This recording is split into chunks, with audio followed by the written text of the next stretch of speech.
for today, we are going to discuss about the natural and artificial methods of contraception. So what is contraception? Contraception, ito yung pagpipigil ng pagbubuntis. So in contraception, we have natural method. Natural method is a natural family planning method do not involve any type of chemical or foreign body introduction into the human body. So when we say natural method, it means you are not using any kind of contraceptives during the sex process like condom, injection, implants, and pills. Dahil kung ikaw ay gumagamit ng kahit anong uri ng contraceptives, you are no longer using a natural method. You are now included in artificial method because in artificial, this contain any type of chemicals and foreign body introduction into the human body. So we have 7 types of natural method of contraception. First is abstinence.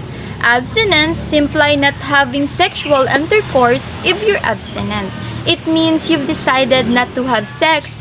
This includes vaginal, oral, and anal sex. Abstinence prevents pregnancy by not giving the opportunity for semen to enter the vagina, as sperm can't fertilize an egg if you don't have intercourse. So abstinence, this is a type of natural family planning method na you've decided not to have sex to avoid getting pregnant. But this is a type of method na if you avoid sex, your sperm can't fertilize an egg. Second, calendar method. Calendar method or the calendar rhythm method is a form of natural family planning. To use the rhythm method, you track your menstrual history to predict when you ovulate. This helps you determine when you're most likely to conceive. So calendar method is you are using this to monitor what day of your period will come and when it will end.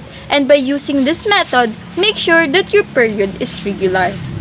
Third is basal body temperature. The basal body temperature method is a method of natural family planning that requires only the purchase of a very accurate thermometer. The method, which calls for tracking the woman's body temperature on a daily basis, helps to determine which days of the month she is fertile. It's your temperature taken first thing in the morning before you do anything else. You're not ovulating if your basal body temperature are not rising. You're tracking your body temperature using thermometer every day to know what day of the month you are fertile. Through tracking your body temperature daily, help you manage if you have a safe sex in that day. The cervical mucus method. This method is one of the natural family planning method to determine the woman's fertile and infertile period based on careful observation of mucus pattern during the course of your menstrual cycle. No? So, the method relies on tracking the changes in woman's cervical mucus to plan the best day to have or to avoid sexual intercourse, no? So, ito po ay yung likido na inilalabas ng ibabang bahagi ng matres ng babae. This fluid protects sperm when it's traveled through a woman's reproductive system. Okay? So, symptothermal method is a birth control method in which women collect information to inform themselves of their menstrual cycle. No? So, this is a natural method, no, for assessing fertility and avoiding pregnancy. It is accomplished by collecting and recording information such as cycle days in order to determine the fertile window. It can also be used in combination with temperature charting, no, and cervical mucus tracking to monitor the fertility. This work is better than calendar method, no. It has 20% failure rate. Ovulation detection. It is used by women, syempre. It is helped to determine the time in a menstrual cycle when getting pregnant is mostly likely.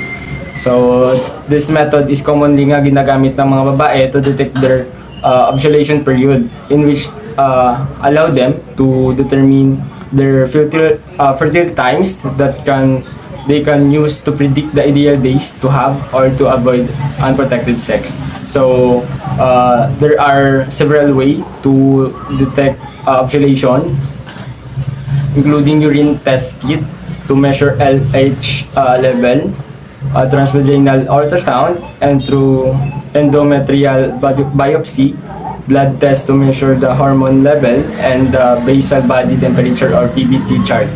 Okay, so G, the last one is the coitus interruptus, sexual intercourse in which the penis is withdrawn before ejaculation. No? So, ito is common na ginagamit na method in which the penis is withdrawn prior to ejaculate up to avert sperm deposit in the vagina. No? So, it has no economic cost, no chemical use, and no direct related health risk. It has, however, it is necessitate a high level of motivation and accountability with a failure rate around 19%.